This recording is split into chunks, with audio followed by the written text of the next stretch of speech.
can we expect Black Okay, Thursday? so that's a good question. So the answer is I don't think it's likely because I think the Fed's is looking for an excuse to step in. Right. The Fed doesn't want another Black Thursday 2 weeks before everyone's going holiday shopping. Okay. Now, could you see a flash event in altcoins where you wake up tomorrow morning and all your alts are down 10 to 15%? Yeah, you can. You could. Okay. But do I think it's going to look like the other one? No, because I think it's going to be a flash event because I think the Fed's going to come straight in.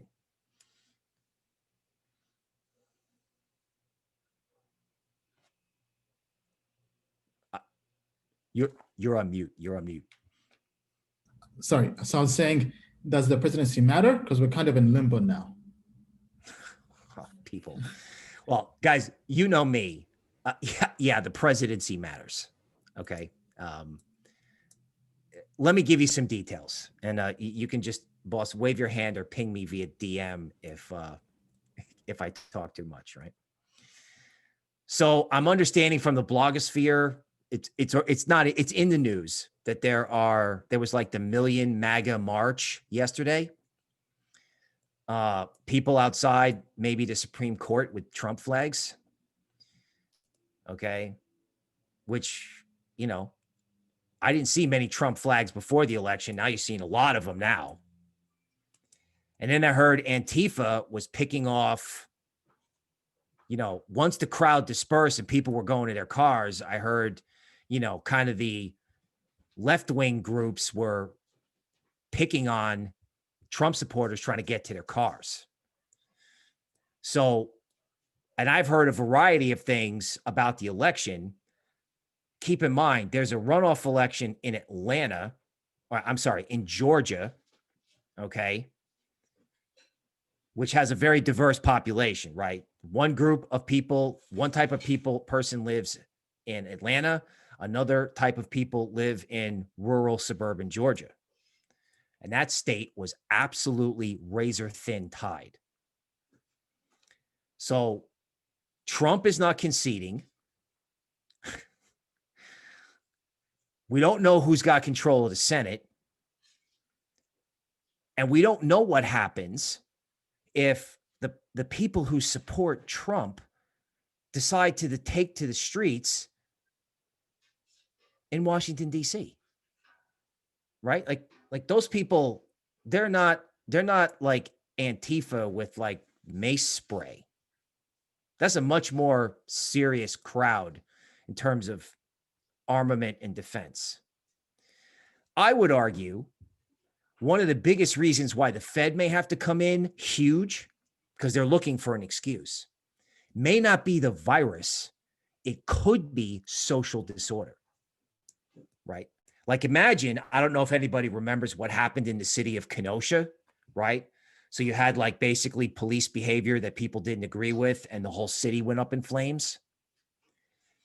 Well, what happens if that occurs in Washington, D.C., except instead of a couple thousand people, it's tens of thousands of people on each side.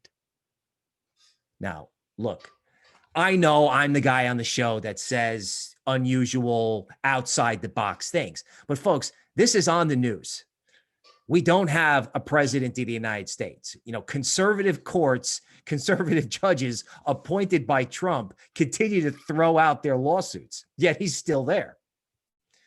Now, he's probably setting up a TV deal. He's probably trying to be as controversial as possible so he can set up his TV deal with whoever he's going to wind up on the air with. That part's fine. Yeah. I mean, so actually rumors are he might be launching his own network to compete with Fox News. Right. Or making an alliance with Newsmax, which is to the right of Fox News. Okay. Yeah, that's fine. Right. I mean, the guy's out of a job, so he can go look for a job. That's part's okay. What's not okay is the people in the streets who are upset.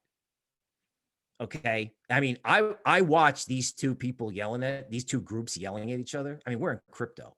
This is hashtag crypto family, people. We want to know where Ether's going. We're not going out in the street to fight. Okay. But, so not knowing who the president of the United States is, could create a situation where, you know, things have to be locked down or something that's the swan event. And that's why in crypto, you have to be ready with some capital in case there's some sort of dip. Because if we get a repeat of March or a repeat of Kenosha, you know, this is coming up, folks. This is a month and a half away. So you want to be ready as a crypto person with some dry powder in the event that there's some kind of event, because don't kid yourself, folks. Everybody seems a little bit too complacent, and you could turn on the TV one day and see some sort of surprise. So I'll leave it there. All right. So basically be ready to possibly buy the dip. So have money on the sidelines, as Bill mentioned.